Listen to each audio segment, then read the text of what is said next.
శ్రీమాత్రే నమ. జయ గురు దత్తాత్రేయ నమ.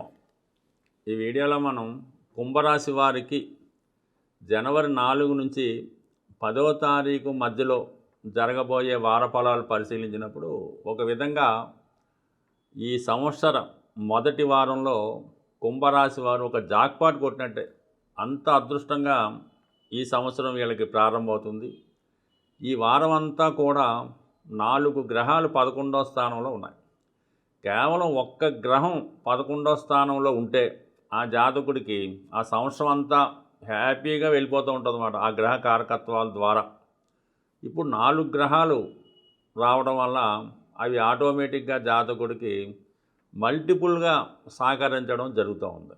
దాంతో ఏదైనా ఒక పథకం కానీ ఒక ఫలితం కానీ జాతకుడికి రావాలంటే వాడు పూర్వపుణ్య స్థానం బాగుండాలి, వాడి అదృష్టం బాగుండాలి, వాడి యొక్క సంతానానికి ఈ ఫలితం అనుభవించే అర్హత అదృష్టం కూడా ఉండాలి.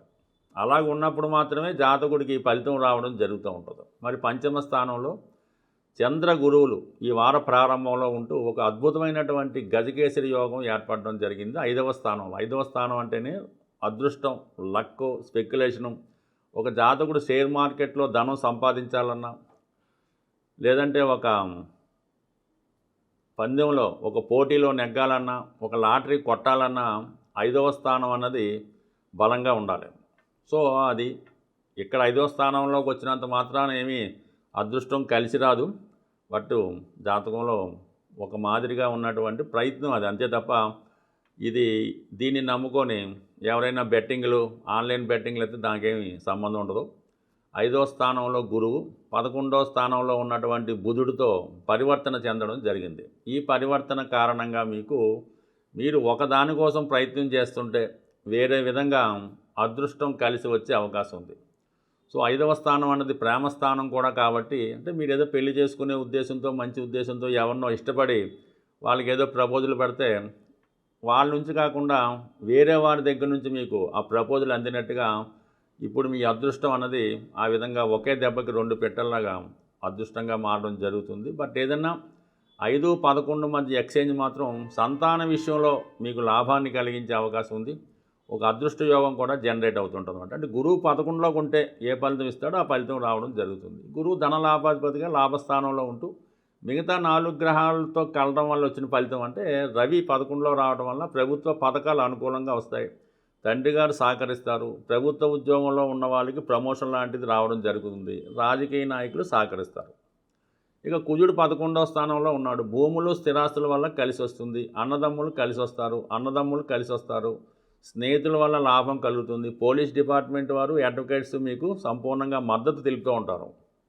ఇక శుక్రుడు యోగకారకుడు, చతుర్థ భాగ్యాధిపతిగా లాభస్థానంలో ఉండడం వల్ల పుణ్యక్షేత్రాలు దర్శిస్తారు, స్త్రీల వల్ల లాభం కలుగుతుంది, మాతృ సహకారం లభిస్తుంది, స్థిరాస్తి వల్ల ఆదాయం వస్తుంది, వాహనాలు కలిసి వస్తాయి, కొత్త వాహనాన్ని కొనుక్కుంటారు, ఈ విధంగా కొత్త స్నేహితులు ఏర్పడుతూ ఉంటారు.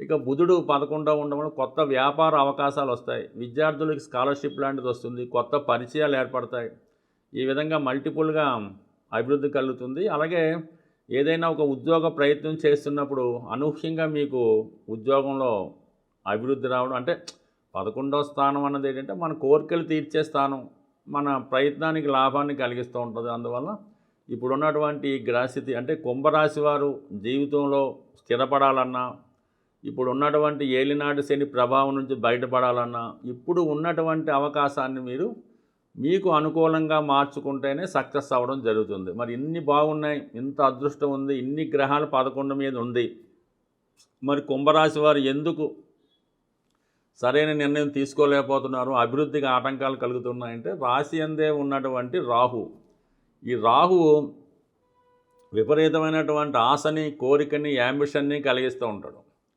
ఏదో ఒకసారి ఏ బాబు నీకు ఒక అవకాశం, ఇగో ఈ 5 లక్షలు తీసుకొని పక్క వెళ్ళిపోతావా, ఈ ఉద్యోగం వేరే వాడికి ఇస్తామంటారు, అబ్బాయి ఇంకా ఎక్కువ వస్తుందని ఆశపడుతూ ఉంటాడు.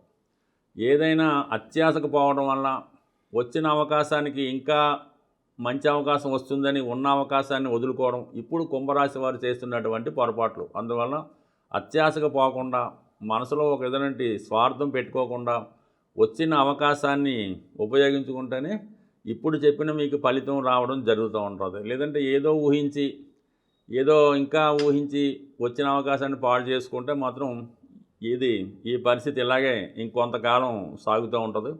అంటే ఇంచుమించుగా డిసెంబరు నెలాఖరు వరకు, అంటే ఇంకొక సంవత్సరం పాటు ఆ రాహు కుంభంలోనే ఉంటాడు.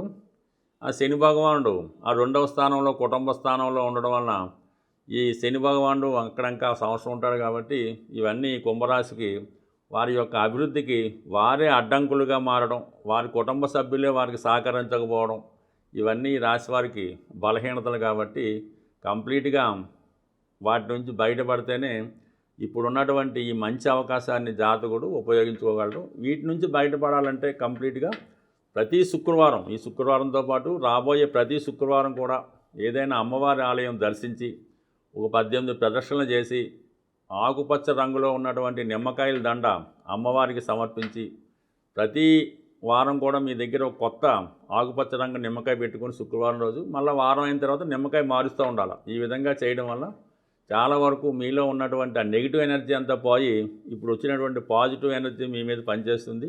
తొందరలోనే మీకు సక్సెస్ కూడా రావడం జరుగుతుంది. జ్యోతిష శాస్త్రానికి, వాస్తు శాస్త్రానికి కంప్లీట్గా ఒక అవినాభావ సంబంధం ఉంటుంది. మన దశను బట్టి, మనకి జరుగుతున్నటువంటి పీరియడ్ని బట్టే మనం నివసించే గృహం కూడా ఉండడం జరుగుతూ ఉంటుంది. అది కోయిన్సైడ్ అవుతూ ఉంటుంది. సర్వసాధారణంగా మీరు సొంత గృహం మీకు ఏదో ఊర్లోనో, వేరే స్టేట్లోనో, వేరే రాష్ట్రంలో ఉంటుంది. మీ యొక్క సొంత గృహం మీ తండ్రి గారిదో, తాతగారిదో మీకు వారసత్వంగా అందులో హక్కు ఉంది అనుకుందాం. మీరు వేరే సిటీలో, ఈవెన్ అమెరికాలో కానీ, ఆఫ్రికాలో కానీ, హైదరాబాద్లో ఎక్కడున్నా సరే మీరు ఒక ఇల్లు అద్దెకి తీసుకోవడం జరుగుతూ ఉంటుంది.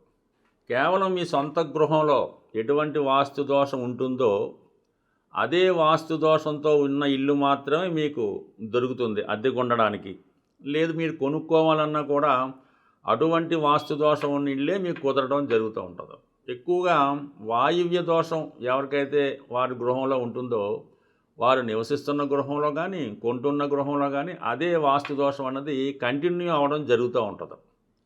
సో ఇది ఎక్కువగా ప్రస్తుతం ఉన్నటువంటి ఈ పిల్లలకి ఈ పెళ్ళిళ్ళు, అలాగే వాళ్ళ ఉద్యోగాలు, అలాగే విదేశ ప్రయత్నాలు, విదేశంలో ఉండడం, అక్కడ ఉద్యోగం లేకపోవడం, ఇవన్నీ కూడా మీరు నివసిస్తున్నటువంటి గృహంలో ప్రధానంగా ఉన్నటువంటి నైరుతి మరియు వాయువ్య దోష ప్రభావం వల్ల సరిగ్గా మీ యొక్క అమ్మాయినో, లేదంటే మనం ఏదో అనుకుందాం, మీ ఇంట్లో ఒక ఆడపిల్ల ఉంది, బాగా చదివించారు, డిగ్రీ పూర్తయింది, ఉద్యోగం వచ్చింది, ఒక 2 సంవత్సరాలు ఉద్యోగం చేస్తుంది. మీరు ఒక పెళ్ళి ప్రయత్నం చేసి అమ్మాయిని అడుగుతారు, ఏదో చూడమంటుందో చెప్తుంది. మీరు ఈ ప్రయత్నం చేస్తుండగానే సడన్గా ఏదో ఆఫీసులో ఎవరు ఇష్టపడుతున్నారో మేము ఆ పెళ్లి చేసుకోవాలని అనుకుంటున్నామని చెప్పడం జరుగుతూ ఉంటుంది. ఇది ఎటూ తేల్చుకోలేక సందిగ్ధ పరిస్థితి, మీ మాట వింటున్నట్టే ఉంటుంది, మళ్ళీ ఈ విధంగా రావడం జరుగుతూ ఉంటుంది. పక్క నుంచి వాళ్ళ ప్రయత్నాలు వాళ్ళలో ఉంటారు, మీ ప్రయత్నాలు మీలో ఉంటారు. ఏ సమస్య కూడా తేలడం అయితే ఉండదు. దానివల్ల ఇల్లంతా కూడా సమస్యగా మారి మిగతా వాళ్ళ మీద కూడా దాని ప్రభావం చూపడం జరుగుతూ ఉంది. సో ఏదైనా మరి ఈ నైరుతి ప్రభావం వల్ల యజమాని అవ్వచ్చు, ఈ వాయువు ప్రభావం వల్ల ఈ అమ్మాయి కావచ్చు, అబ్బాయి కావచ్చు, ఎక్కువగా ఇప్పుడు జరుగుతున్నటువంటి పద్ధతి ప్రకారం కంప్లీట్గా ఇటువంటి ప్రభావం వచ్చింది అంటే మీ పిల్లలు ఎవరో ఒకరు ఈ విధంగా చెప్పినప్పుడు అది మీకు సమ్మతమా, అది ఓకే అసలు సంగతి. లేని పక్షంలో సాధారణంగా వాళ్ళకి రాహు, కేతువు ఇలాంటి దశ అంతర్దశలు నడుస్తూ ఉంటాయి. ఆ దశ పక్కన పెట్టి ప్రస్తుతం మీరు నివసిస్తున్నటువంటి గృహం మీద దృష్టి పెట్టి ఈ 2 సమస్యల్ని కంప్లీట్గా ఉంటాయి. ఇంకా లవ్ అఫేర్ మీ కుటుంబంలో ప్రస్తావన వచ్చింది అంటే అక్కడ వాయువు దోషం ఉన్నట్టే, ఇంక తిరిగే లేదు. ఇంకా కొద్దిగా అనెతికల్ ఉన్నది, అనాచారం ఉన్నది, ఏరియా క్యాస్ట్ ఏదో అనుకుందాం, అక్కడ నైరుతి ప్రాబ్లం ఉన్నది. ఈ 2 సరి చేసుకుంటే టెంపరీగా కొన్నాళ్ళు ఆ గృహాన్ని ఏదో విధంగా మార్చేసి వేరే గృహంలో నివాసం ఉండడం వల్ల కొద్దిగా ఒక 40-45 రోజులు కట్టడి చేస్తే ఆటోమేటిక్గా ఇలాంటి అఫైర్లు ఇలాంటి అనెతికల్ అఫైర్లు ఏమైనా ఉంటే అవి పోతే మళ్ళీ సాంప్రదాయంగా వివాహం జరిగే అవకాశం ఉంది. సో ఎన్నో సమస్యలకి ఈ వాస్తు కూడా ఒక దోషంగా ఇబ్బంది పెడుతుంది. ఎందుకంటే మనం ఇంట్లోనే ఆలోచిస్తాం, ఆ ఇంట్లో నిర్ణయం తీసుకుంటాం, ఆ ఇంట్లోనే అన్ని ప్రయత్నాలు చేస్తున్నాం. కాబట్టి గృహం ఇంపార్టెంటు. మరొక ముఖ్య విషయం ఏంటంటే మీ గృహంలో పనికిరాని వస్తువులు ఒక సంవత్సరం అయినా కూడా దాని ఉపయోగం మనకు ఉండదు. అది కంప్లీట్గా ఇటువంటి డ్యామేజ్లో ఉన్న వస్తువులు, ఇరిగిపోయిన వస్తువులు, పనికిరాని వస్తువులు, వాడని వస్తువులు ఇమీడియట్గా రిమూవ్ చేయడం వల్ల కూడా ఇటువంటి ప్రేమ వ్యవహారాలు, నిరుద్యోగ సమస్యల నుంచి బయటపడడం జరుగుతుంది. స్వస్తి.